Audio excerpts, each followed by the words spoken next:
So, had a great phone call with several people yesterday, but had a phone call with a customer that has turned into a friend, which is most of them. I have such a great amount of good people that I work with day in and day out in the seed business.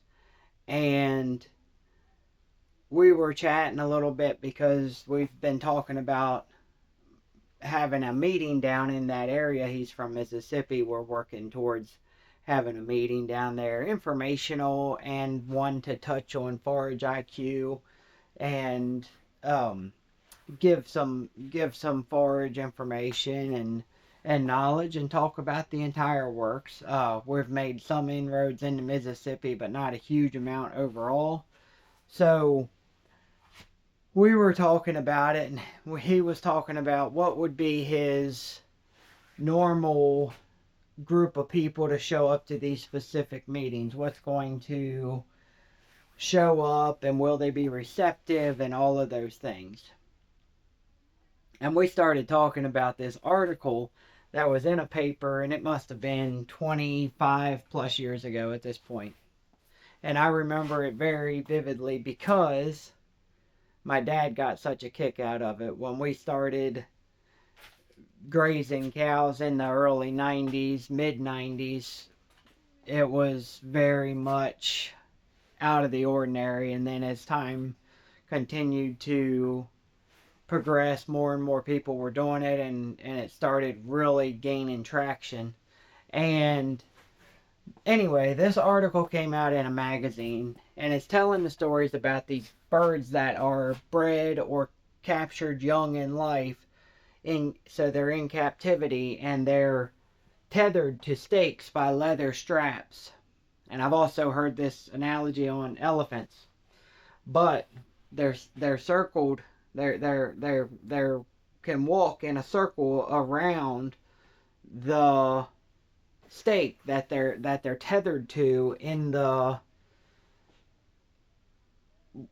marketplace, essentially, as they're waiting to be sold.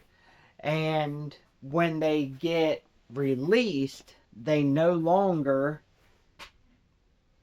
have the will or ability to do anything but walk in that same circle and not expand those horizons at all, not do anything different. And of course, Justin and I, we had a good time chuckling about that, but that's a real thing that people struggle with. And in agriculture, just like in any other thing, you've got to be people that can think outside the box. And one thing I did want to follow all of that with was, hey, we don't change everything all at once. Why don't we do things a little bit smarter? Why don't we go in and we're going to change this? We're going to change the next thing. What if we move 25% of that toxic endophyte Kentucky 31 into annuals and then come back and plant it with grass that doesn't have that fescue toxicity for your cows? We can do 25% at a time and allow you plenty of time to ease through that process. We don't have to rip the band-aid off. We simply need to start allowing these ideas to creep in. Otherwise, we're doing the same thing for the next 30 or 40 years, and that's hope for the next good run of high milk or high meat or high whatever industry we're in. Let's look at the margins the entire time and find a little bit different shaped circle to be walking in.